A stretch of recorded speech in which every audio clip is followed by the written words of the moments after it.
Kumusta po kayong lahat? Welcome po sa ating Hana Filipino Worship. At ngayon po, ako po muna ang inyong makakasama pagkat ang ating pastor ay maraming mga gawain pa ngayon. So, sa hapon na ito, ang pamagat ng ating pagsamba ay ang mga lingkod na magbibigay ulat sa pagtatapos ng mundo.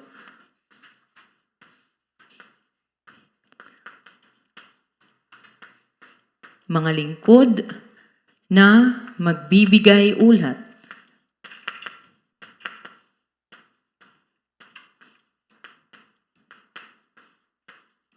sa pagtatapos ng mundo.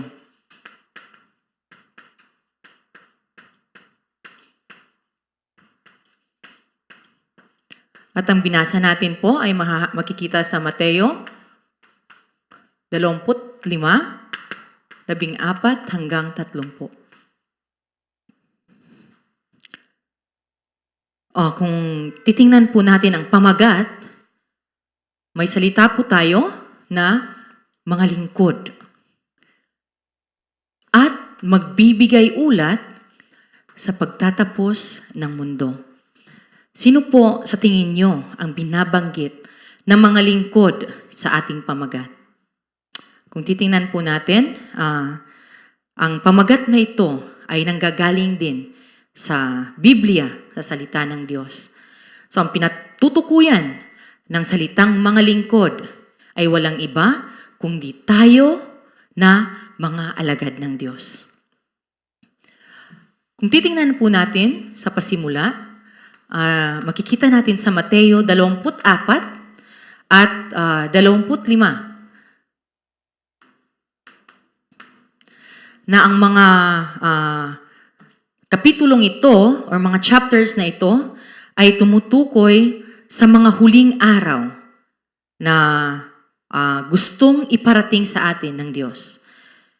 Sa 24, masasabi, kaya nandito din sa pamagat natin yung pagtatapos ng mundo.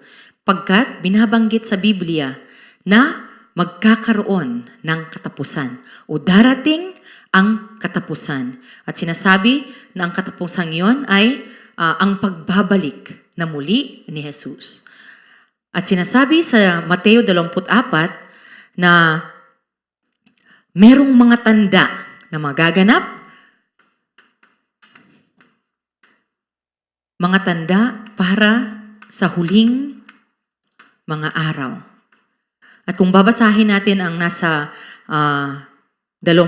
Mateo 24, makikita natin kung ano ang mga mangyayari. Kung inyo pong nabasa, ang nasa Mateo 24, ang mga bagay na mangyayari kapag malapit na ang mga huling araw. At kung titingnan natin, ang mga bagay na ito ay patuloy nang nangyayari hanggang ngayon sa mga araw na ito. Ang mga sakuna, taggutom, mga gera, ang mga bagay na ito ay patuloy nang nangyayari ngayon. Kaya't ano ang gustong sabihin ni Jesus para sa kanyang mga lingkod? Tayo ay dapat na maging handa. Ang mga lingkod niya ay dapat na maghanda para sa darating na huling araw.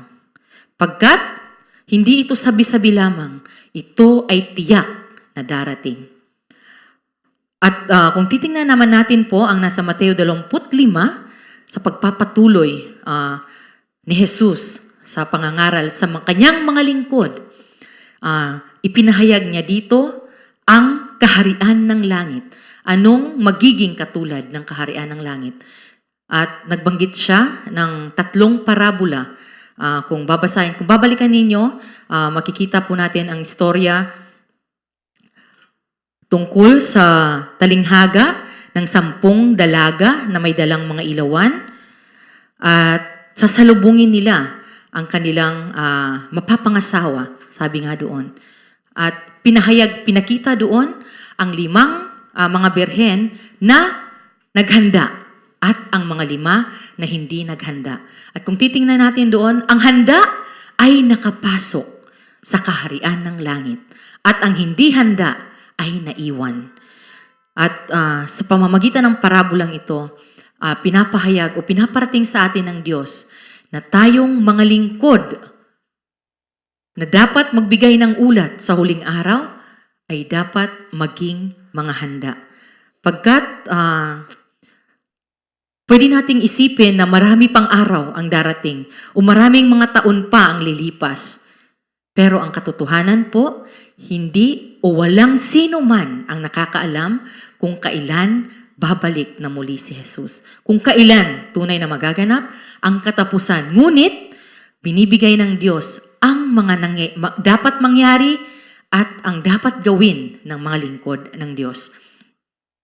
At sa araw na ito, ang binasa po natin kanina na nasa Mateo 25, 14 hanggang 30 ay nakasaad sa binigay na talento o binigay na talento ng Panginoon. Ang storya ay, kung babalikan natin, ay nahihantulad sa isang manlalakbay na siya ay nag-iwan ng iba't ibang talento sa 3 niyang tagapagsilbi. So kung titingnan natin, sa unang parte ng ating mensahe,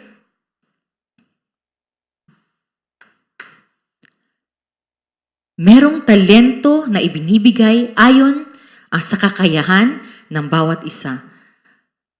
So dito sa Mateo 25, 25, tayo ay tutuon sa parabola ng mga talento.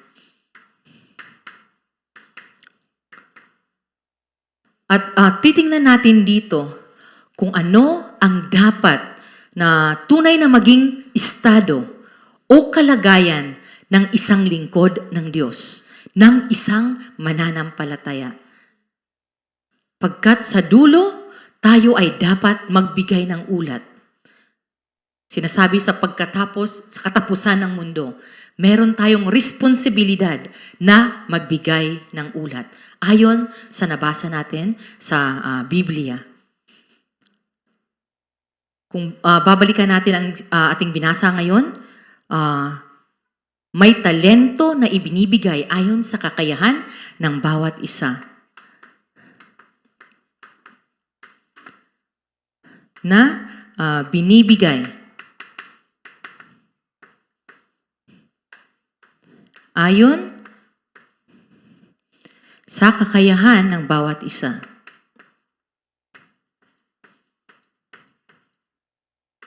Mahaba po.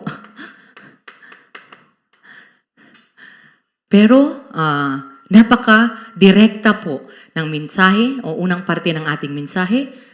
Merong talento na ibinibigay ayon sa kakayahan ng bawat isa sa atin. Una nating dapat malaman, ano ang nais ipahiwatig ng talento na nais ibinigay na sa atin? Ano ba ang talentong ito? Ano ba ang kahulugan ng talentong ito na ibinibigay sa atin ayon sa kakayahan ng bawat isa? Unang-una, dapat nating maintindihan na bawat isa sa atin ay pinili ng Diyos.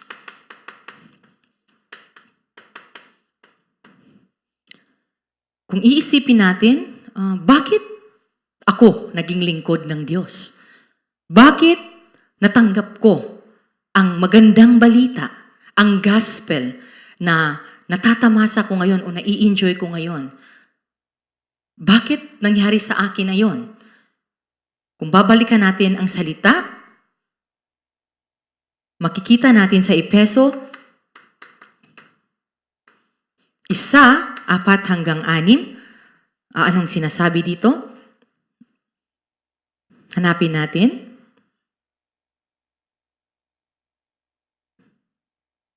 Efeso 1:4-6. Bago palikhain ang sanlibutan, pinili niya na tayo upang maging Kanya sa pamamagitan ng ating pakikipag-isa kay Kristo.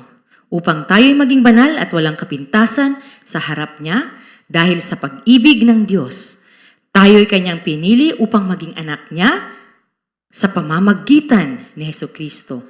Iyan ang kanyang layunin at kalooban. Purihin natin siya dahil sa kanyang kahangahangang pagkalikha sa atin sa pamamagitan ng kanyang minamahal na anak. Bakit tayo karapat-dapat na tumanggap ng talento? Kung titingnan natin, tayo ay mga pinili ng Diyos. Ang bawat isa sa atin na pinili ng Diyos ay nakatanggap ng kaligtasan.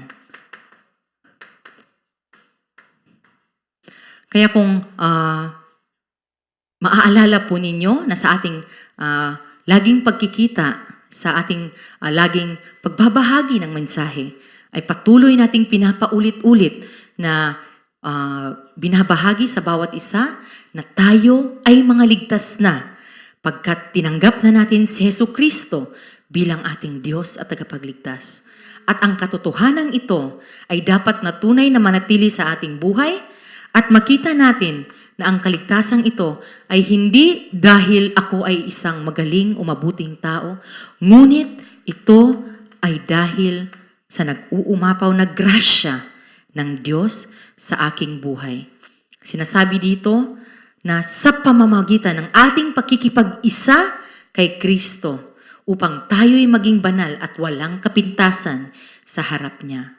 Dahil sa pag-ibig ng Diyos, dahil sa grasya ng Diyos, tayo ngayon ay nakipag-isa na kay Kristo. Upang ang ating buhay ay magbigay ng papuri sa Diyos. Pinili tayo ng Diyos upang bigyan siya ng papuri sa buhay na ito na kanyang ibinigay sa atin. At ito ay sabi dito sa 5 bersikulo, tayo'y kanyang pinili upang maging anak niya sa pamamagitan ni Hesukristo.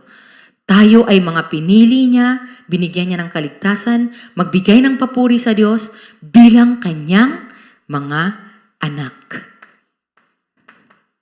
Walang ibang nilalang na pwedeng makapagbigay ng papuri sa Diyos kundi ang kanyang mga anak lamang. Pagkat tayo ay nakipag-isa na kay Kristo. At kung titingnan natin ang nasa Pilipos, mga taga-Pilipos 2:13.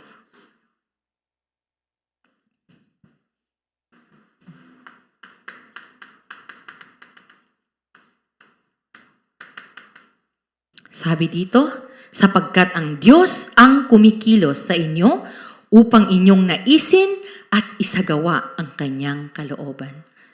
Tayo ay pinili ng Diyos upang at tayo ay kumilos. Tayo ay naisin natin at isagawa ang kanyang kalooban. Kung titingnan natin, ito ang isang lingkod ng Diyos na binabanggit sa ating pamagat. Ang lingkod ng Diyos na pinili ng Diyos, binigyan niya ng kaligtasan sa pamamagitan ng kanyang grasya upang magbigay ng ng papuri sa kanya at upang naisin natin na isagawa ang kanyang kalooban. Tayo ay pinili ng Diyos. At sa pagpapatuloy, tayo ay binigyan ng talento ayon sa ating kakayahan. Sabi dito, ang talentong ito ay, kung babasahin natin sa Mateo 25,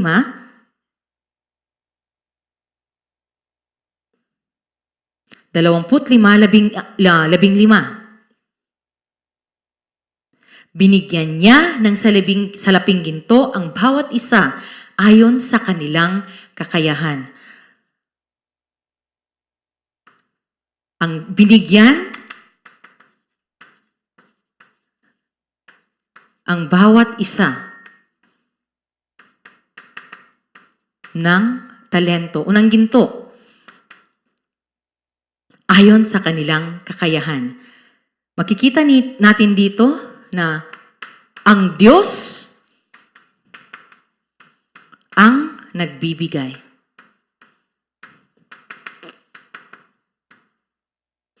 Kung titingnan natin ang buhay natin ngayon, bilang mga lingkod ng Diyos, lahat ng meron tayo, lahat ng ating kakayahan, lahat ng pwede nating gawin, pwede nating ibigay, kung titingnan natin, ay dapat nating maintindihan na ang lahat ng ito ay galing sa Diyos.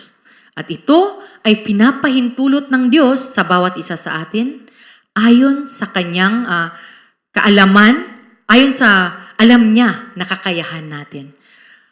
Kung ano man ang meron ka ngayon, kung anong, sabi pa nga natin, anong pinagdadaanan mo ngayon o saan ka man nilalagay ng Diyos ngayon, makikita natin na ang lahat ng iyon ay binigay ng Diyos para sa bawat isa sa atin. May nakalaan sa bawat isa na talento. Kaya, dapat nating matandaan na huwag magkumpara.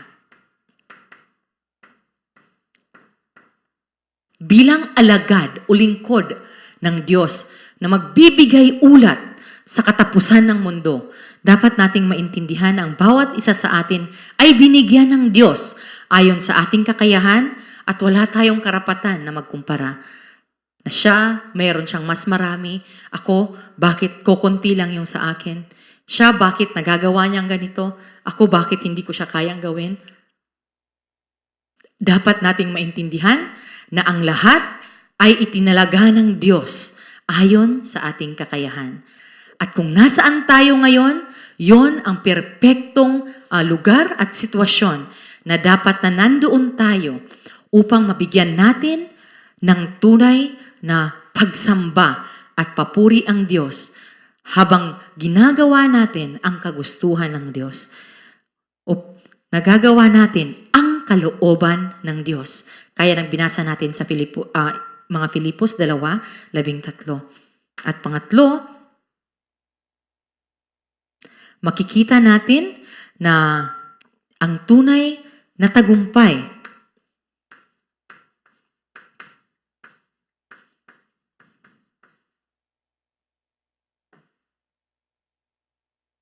ay kung paano ang talentong ito na ibinigay ng Diyos ay tunay na maging kagamit-gamit para sa layunin ng Diyos.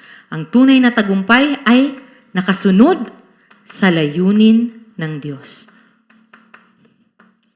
Ito ang dapat tunay na maintindihan ng isang tunay na lingkod ng Diyos na magbibigay ulat sa pagtatapos ng mundo. Kung titingnan natin, bakit patuloy na binibigay sa atin ng Diyos ang kanyang salita?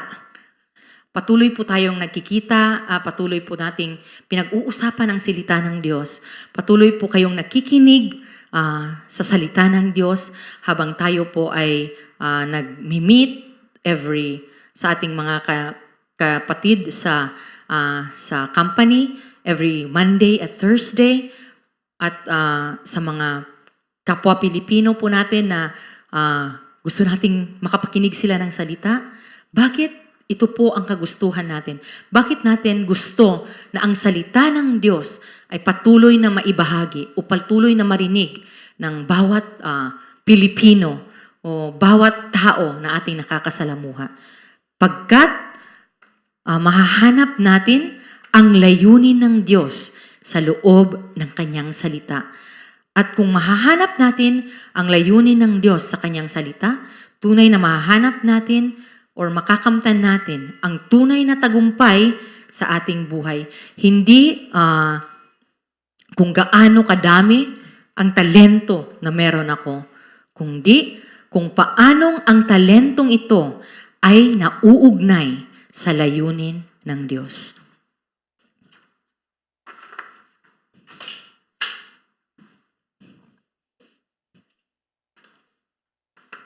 Ngayon, nagbigay ng talento ang Diyos. Kung titingnan natin, ang manglalakbay ay nagbigay ng talento. Ngayon, tingnan naman natin kung kanino binigay ang mga talento. Sa tingin nyo, kanino binigay yung mga talento? Kagaya ng binasa natin, ito ay binigay sa tagapaglingkod, sa nagsisilbi sa manglalakbay. At makikita natin doon na merong binigyan ng 5 talento at 2 talento. At meron ding binigyan ng 1 talento. Kung titingnan natin at papapatuloy natin, ano ang ginawa? Ito yung pinaka magandang mahanap natin yung sagot sa tanong na ito. Ano ang ginawa ng mga tagapagsilbi na tumanggap ng 5 talento at tumanggap ng 2 talento? Kung titingnan natin ang mga lingkod na tumanggap ng 5 talento at ng 2 talento, ano ang kanilang ginawa sa kanilang mga natanggap na talento? At ano naman ang ginawa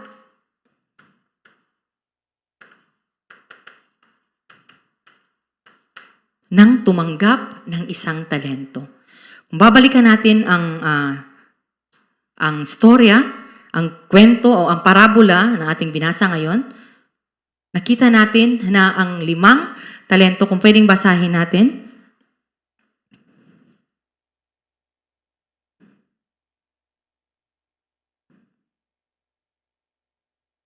nasa Mateo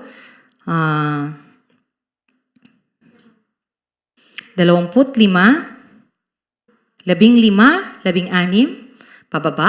Kung titingnan natin, binigyan niya ng salaping ginto ang bawat isa ayon sa kanilang kakayahan. Binigyan niya ang isa ng 5,000 salaping ginto o 5 talento. 5,000 salaping ginto.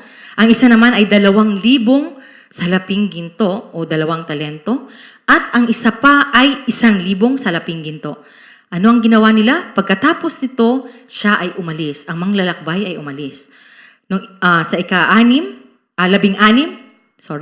16 na verse, sinabi na kumilos agad ang tumanggap ng 5,000 salaping ginto. Ang ginawa nila ay sila ay kumilos agad. Kumilos agad. At anong nangyari? Ipinangalakal nila, ipinangalakal iyon. Kumita siya ng 5,000 salaping ginto. Gayon din naman ang tumanggap ng 2,000 salaping ginto ay kumita pa ng 2,000 salaping ginto. Ngunit, kung titingnan natin, ang 2 tumanggap ng 5 talento at 2 talento, makikita natin ang ginawa nila. Sila ay kumilos agad. Kung titingnan natin, bakit sa tingin nyo sila ay kumilos agad? Pagkat ang mga lingkod na tumanggap ng 5 talento at 2 talento, alam nila kung sino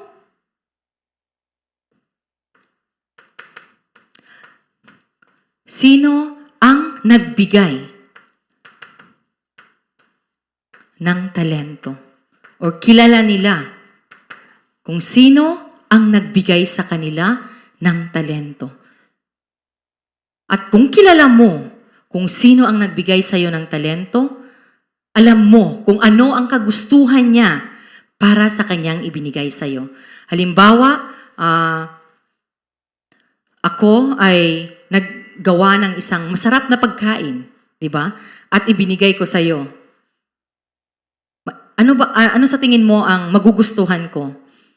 Ang kainin mo, ang masarap ba yun? Kung masarap ba talaga, kainin mo yung binigay ko sa iyo or itapon mo yung binigay ko sa iyong pagkain. Kung kilala mo ako, di ba? So, may iisip mo na gusto niya na, kasi masarap yung ginawa niyang pagkain, gusto niya na ma-enjoy ko yung pagkain, na kainin ko hanggang sa wala nang matira. Simot sarap.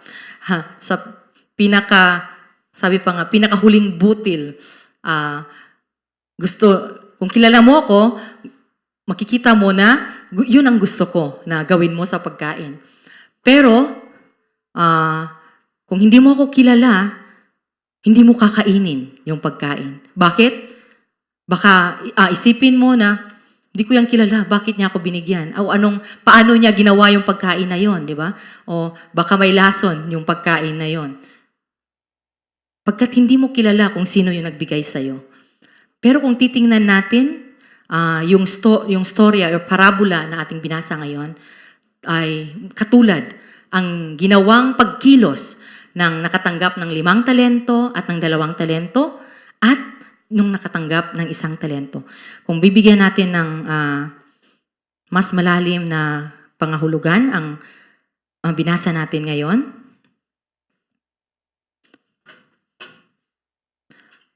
nakita natin na ang tumanggap ng 5 talento, sila ay kumilos agad at anong nangyari? Lumago. Mas dumoble yung talentong kanilang natanggap at bumalik ang manglalakbay. At nung bumalik ang manglalakbay, sila ay tinanong kung ano ang ginawa nila sa kanilang talentong natanggap. Kung titingnan natin ang nakatanggap ng 5 talento at 2 talento, nagkaroon sila ng pag-uulat. Nagbigay sila ng ulat sa kanilang master, sa kanilang Panginoon. At ang binigay nilang ulat, ano ang nangyari? Sabi dito ay, nagsabi ang Panginoon sa kanila. Sila ay, pagkatapos ng kanilang pag-uulat, sila din ay sinuri ng Panginoon. Ano ba ang naging resulta ng 5 talento na kabinigay sa kanila? At nung pagkilos na kanilang ginawa, sabi ng, kung babasahin natin ang nasa verses 21 hanggang 23, sabi dito, magaling, tapat at mabuting lingkod. Naging tapat ka sa kakaunti, kaya't pagkakatiwalaan kita ng higit pa. Pumasok ka sa kagalakan ng iyong Panginoon. Amen. Kung titingnan natin, pagkatapos nilang magbigay ng ulat sa talentong kanilang tinanggap, ang naging pagsusuri sa kanila ng Panginoon ay sila ay magaling at tapat na na lingkod.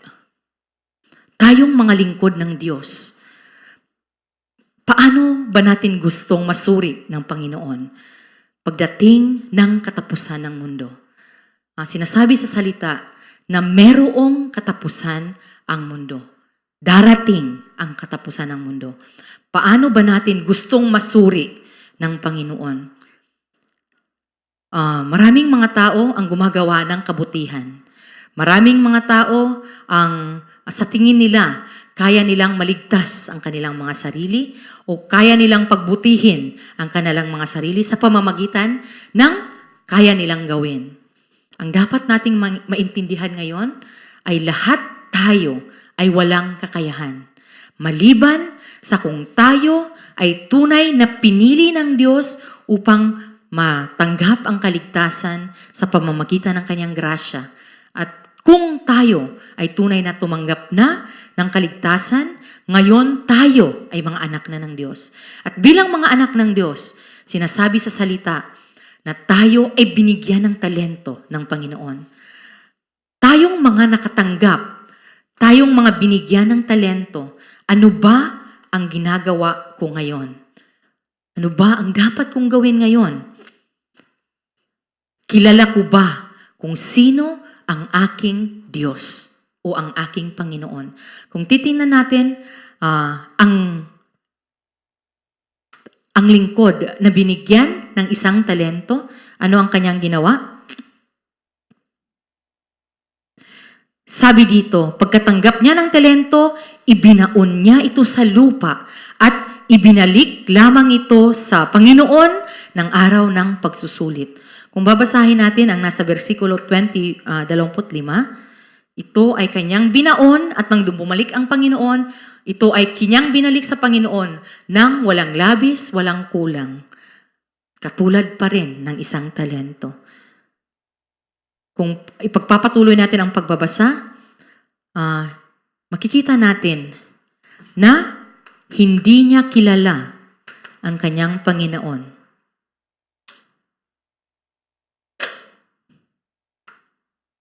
Hindi niya kilala kung sino ang nagbigay ng talento sa kanya. Bakit?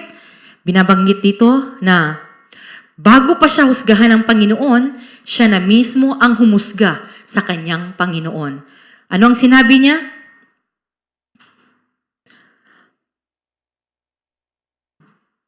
Kung babasahin natin,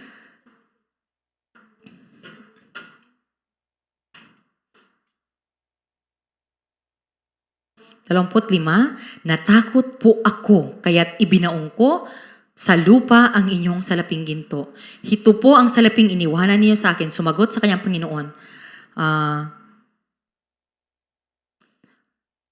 Ngunit bago yan, sabi dito, alam ko pong kayo'y mahigpit at pinipitas ninyo ang bunga ng hindi ninyo itinanim at inaani ninyo ang hindi ninyo inihasik. Natakot po ako, kaya't ibinaon ko sa lupa ang inyong salaping ginto.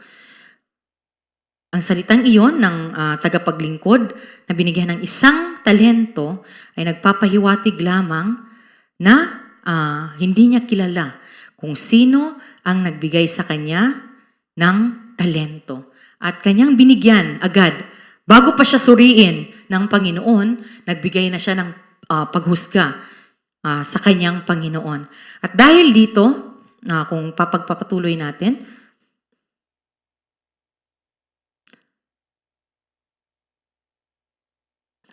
binilik niya ang talento na hindi lumago at ito ay katulad pa rin ng ibinigay ng Panginoon sa kanya. Kaya't ano ang pagsusuring ibinigay ng Diyos, ng Panginoon sa kanya? Masama, tamad at walang silbing lingkod. Hindi masama, tamad at walang silbing lingkod. Kung titingnan natin, tinawag ang lingkod na iyon ng masama, tamad at walang silbi. Dahil ba ito sa hindi niya naipatubo yung isang talento?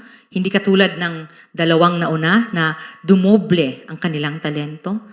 Kung susuriin po natin, ito ay nakaugnay sa relasyon na meron tayo sa Panginoon. Ito ay nakaugnay sa pagkakilala ng lingkod na ito sa Panginoong nagbigay sa kanya ng talento. Kung titingnan natin, hindi niya nauunawaan pagkat hindi niya kilala ang Diyos or ang Panginoon na nagbigay sa kanya ng katalento. Hindi niya nauunawaan ang layunin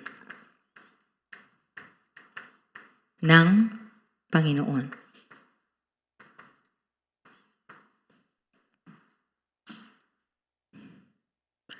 Hindi niya nauunawaan ang layunin ng Panginoon, kaya't anong ginawa niya? Imbis na sumunod sa kagustuhan o sa gawaing magpapasaya sa Panginoon, ginawa niya ang kanyang ginawa ayon sa kanyang kaisipan, ayon sa kanyang desisyon. Kung makikita natin, ano ba yung talento na meron ako ngayon? Ano ba sa tingin natin yung talento na tinutukoy sa ating nabasa ngayon?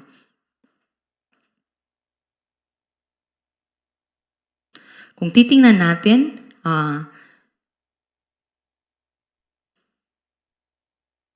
ang talento na ibinigay sa atin ng Diyos ay naaayon sa ating kakayahan. bilang mga lingkod na magbibigay ulat pagkatapos ng mundo o sa katapusan ng mundo, paano ako dapat humarap sa Panginoon? O ano ang mabibigay kong ulat sa Panginoon ayon sa talento na ibinigay niya sa akin? Kung titingnan natin, ano ba yung talento ko? Magaling ba akong kumanta? Yun ba ang tinutukoy ng talento? O sumayaw? O ako ba ay maganda? Pwedeng mag-artista? At makapanghikayat ng maraming tao? Ano ba ang pinapahayag na talento ng Diyos sa talinghaga o sa parabola na ganyang binibigay ngayon? Kung titingnan natin, ang buhay natin ngayon ay buhay ng isang lingkod.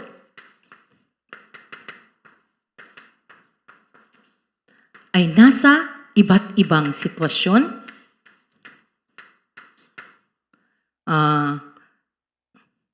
iba't ibang paghihirap, iba't ibang krisis, at marami pang mga pangyayari na nagaganap ngayon sa ating buhay. Kung titingnan natin, lahat ng ito ay tumutukoy sa talento na ibinigay sa atin ng Diyos. Kung saan tayo inilagay ng Diyos ngayon ay tumutukoy sa talento na nararapat para sa bawat isa sa atin. At saan yun nag-uumpisa? Sa pagkaintindi na tayo ay pinili ng Diyos. Nung tayo ay pinili ng Diyos na Kanyang maging lingkod, lahat ng nasa Kanya na nararapat na meron ako ngayon, pagkat alam ng Diyos na nandito ako sa kalagayang ito ngayon, lahat ng talento ay binigay niya na sa akin. Upang ano ang mangyari? Upang magligtas ng buhay. Ang pinakanais na mangyari ng Diyos sa bawat buhay na Kanyang ibinibigay sa atin, sa bawat talento na Kanyang pinagkaloob sa bawat isa sa atin, ay lahat ng ito ay magamit upang magligtas ng buhay. At kung titingnan natin, lahat o ang mga main figure, kung titingnan natin, ang mga natatanging karakter sa Biblia na sina Jose, Moses, David, lahat sila ay nasa iba't ibang sitwasyon, iba't ibang problema, iba't ibang sirkumstansya. At binigay ng Diyos ang talento na nararapat sa bawat isa upang sa huli ay sila ay magligtas ng buhay.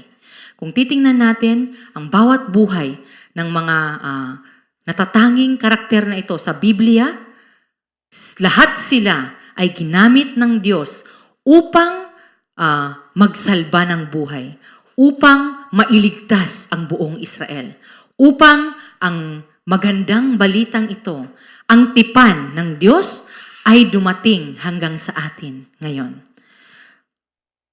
Kaya para sa bawat isa sa atin, ano ang dapat kong gawin sa talento na binibigay sa akin ng Diyos ngayon? Paano ako magbibigay ulat bilang lingkod ng Diyos sa pagdating ng katapusan ng mundo? Nawa tunay na maisip natin na bilang lingkod ng Diyos, ang buhay ko ay hindi dapat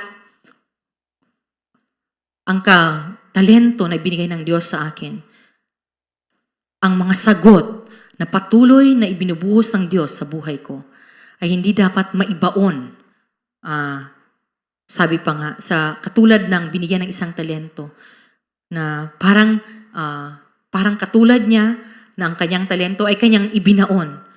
At kung titingnan natin, kung nakabaon, walang ibang makakakita.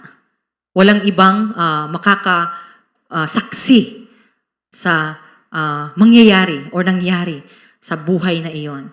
Ngunit sa talento na ginamit, pinarami, kung titingnan natin, mas marami ang naging tubo. Kung titingnan natin, ito ay paggawa na uugnay sa pagligtas ng buhay. Paggawa ng pangdaigdigang ebanghelisasyon. Bakit? Ang sitwasyon na mayroon ka ngayon ay naging isang saksi o patunay para sa mga taong nakapaligid sa iyo. Ang paghihirap na mayroon ka ngayon ay magiging sagot sa mga taong nakapaligid sa iyo. Ang mga pagsubok na iyong napagdadaanan ngayon, ito ay magiging tunay na daan para sa mga taong nakapaligid sa iyo.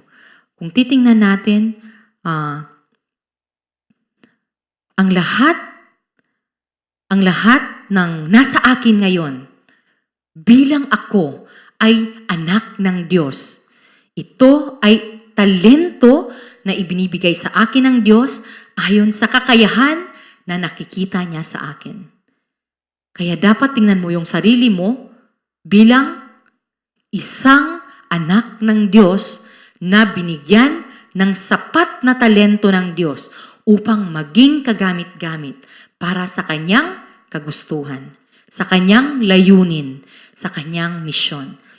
At dapat makita natin at tunay na makilala natin ang Diyos na pagbibigyan natin ng ulat pagdating ng katapusan, pagdating ng oras ng pagbibigay ulat. Bakit? At ito ay naaayon sa relasyon na dapat mayroon ka ngayon sa harap ng Diyos. Kung titingnan natin, ano ba ang estado mo ngayon bilang isang mananampalataya?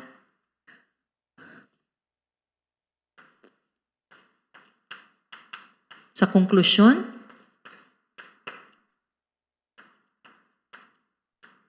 ano ang aking estado bilang mananampalataya?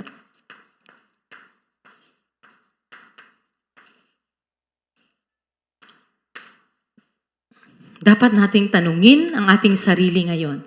Ano ba ang estado ko ngayon bilang mananampalataya?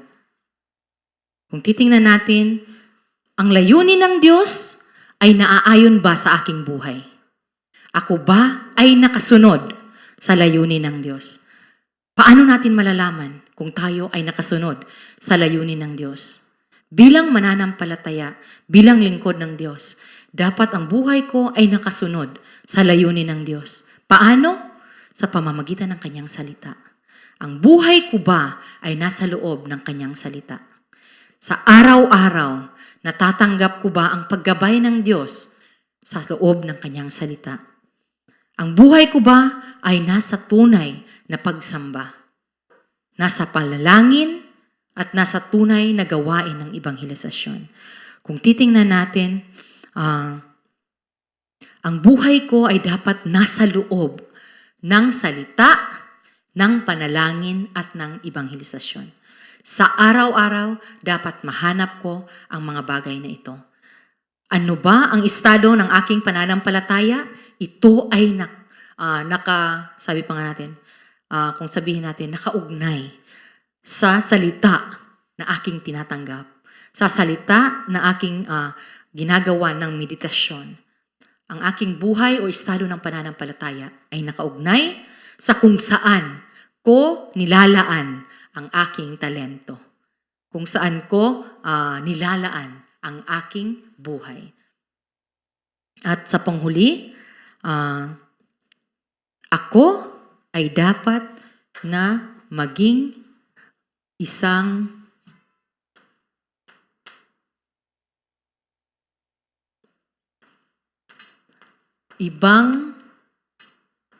Hilista.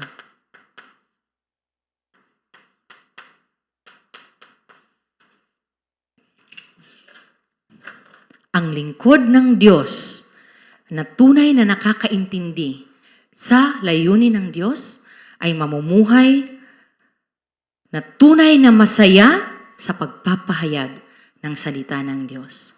Nawa ang buhay ng bawat isa sa atin ay tunay na maging lingkod na magbibigay ng ulat sa harap ng Diyos pagkatapos ng mundong ito.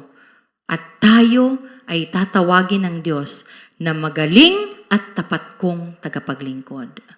Tayo po ay manalangin. Panginoon, maraming salamat sa iyong mensahe ngayon. Maraming salamat, Panginoon, na ang aming mga buhay ay tunay naming masisiyasat sa loob ng mensahe na iyong pinagkaloob ngayon, Panginoon. Ano ba ang buhay na dapat naming pinapamuhay ngayon? Kami ba ay namumuhay ayon sa aming kagustuhan lamang, ayon sa aming kaisipan lamang, ayon sa aming ninanais lamang, o kami ay tunay na nakasunod sa iyong dakilang layunin, Panginoon? Patuloy na gabayan mo po ang bawat isang nakikinig ngayon sa iyong salita, Panginoon, na ang bawat isa sa amin ay maintindihan namin kung bakit hanggang ngayon kami po ay mayroong buhay. Kung bakit hanggang ngayon pinapaintindi niyo po sa amin na kami ay dapat na nakasunod sa misyon na inyong gustong maganap sa aming mga buhay, Panginoon. At mahanap namin ang natataging misyon na iyong inilaan sa bawat isa sa amin.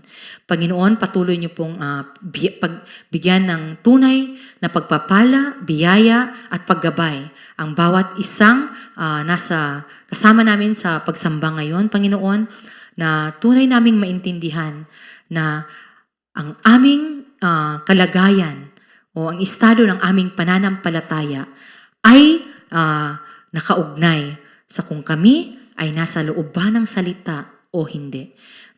Patuloy niyo po kaming gabayan, Panginoon, na manatili sa iyong salita at tunay na magkaroon ng panalangin na naayon sa iyong salita, Panginoon, at maganap ang tunay na ebanghelisasyon sa aming bawat buhay at sa buong Pilipinas, Panginoon. Maraming salamat sa tunay at dakilang pagmamahal mo po sa amin, sa bawat isa sa amin, Panginoon. At ang pagsambang ito, Panginoon, ay tunay na magbigay ng papuri at pagsamba sa iyong pangalan. Sa pangalan ni Jesus, ito po ang aming dalangin. Amen.